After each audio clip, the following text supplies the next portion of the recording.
कहीं कहीं वर्णन है कि स्वयं ब्रह्मा के उपदेश से वे युद्ध से विरत हुए हैं। अब आगे चल करके ध्रुव के वंश में राजा बेन का जन्म हुआ है। ध्रुव के वंश में राजा बेन का जन्म हुआ है और राजा बेन के पिता का नाम है अंग। अंग जो है ध्रुव राजा बेन के अत्याचार से दुखी होकर के गृह त्याग कर देते हैं। अब बेन जो है सो पूर्ण नास्तिक राजा है। श्री श्री ठाकुर जी आलोचना प्रसंग में उल्लेख किए हैं कि पौराणिक काल में राजा बेन के समय में प्रतिलोम विवाह प्रचलित हुआ। प्रतिलोम का प्रचलन राजा बेन के समय में ही हुआ। श्री श्री ठाकुर जी इसका उल्लेख किए हैं आलोचना प्रसंग में। राजा बेन जो थे वे काफी अत्याचारी राजा निकले और राजा बेन सबसे पहले ब्राह्मणों को बुला करके कहे कि आप लोग जो ईश्वर की पूजा करवाते हैं, ईश्वर की पूजा नहीं करवाइए, मेरी पूजा करवाइए, क्योंकि मैं राजा हूं।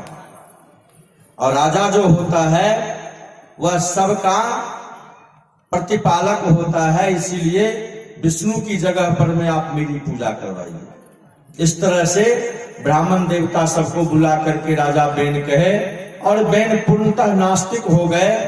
परलोक में, ईश्वर में, धर्म कर्म में विश्वास नहीं करते थे, पूर्ण अहंकार में रहते थे।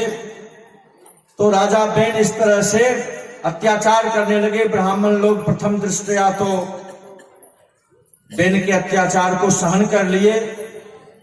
एक बार ऐसा हुआ कि एक ब्राह्मण कन्या का हरण करके बेन ले आए और हरण करके लाने के बाद ब्राह्मणों से कहे इस कन्या के साथ मेरा विधिवत विवाह करवा दीजिए। तो ब्राह्मणों ने, ऋषियों ने कहा कि यह विलोम है, ऐसे विवाह से सर्वनाश की सृष्टि होती है, इसलिए ऐसा विवाह हम लोग नहीं करवा सकते। इस पर में राजा बेन ब्राह्मणों को काफी अपशब्द कहने का उपक्रम किए। ब्राह्मण लोग कुपित हो गए। कुपित होकर के हुंकार किए और हुंकार करके राजा बेन को सिंहासन से च्युत कर दिए। सिंहासन से च्युत कर दिए और श्राप दे दिए कि तुम्हारा देहपात हो जाए। तो राजा बेन की मृत्यु हो गई। जब राजा बेन की मृत्यु हो गई तो राजा बेन की जो मां थी वह योग विद्या में काफी निपुण थी।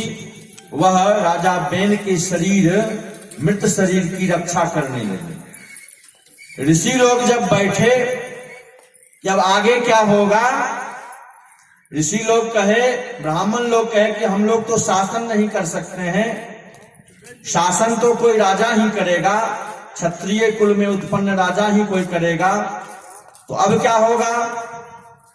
तो राजा बेन के मृत शरीर का मंथन किया गया। मृत शरीर का मंथन किया गया। राजा बेन के मृत शरीर के मंथन करने के बाद बाएं भाग से निषाद की उत्पत्ति हुई।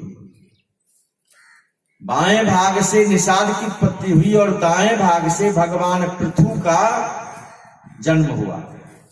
तो भगवान पृथु का जो आविर्भाव हुआ वे भगवान के 24 अवतार में एक अवतार माने जाते हैं भगवान पृथु।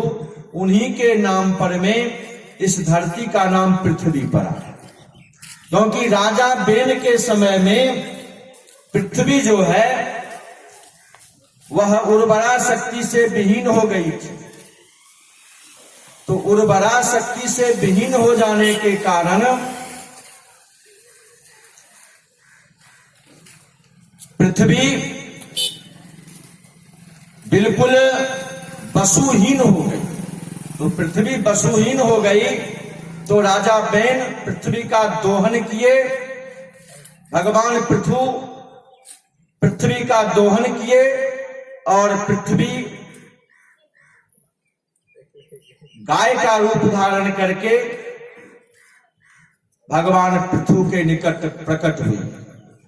और भगवान पृथु से पृथ्वी जो के रूप में गौ जो है वह कह रही है कि हे महाराज, इस संसार में कोई यदि परमार्थ का पक्षधर नहीं भी हो, सिर्फ लौकिक उत्कर्ष ही करना चाहे, तब भी वैदिक महर्षियों के द्वारा चिर परीक्षित और चिर प्रयुक्त जो विधान है सनातन, उसी विधान का अवलंबन लेना पड़ेगा। यह पृथ्वी माता गौ का रूप धारण करके भगवान पृथु से कह रही है कि जो लोग कदाचित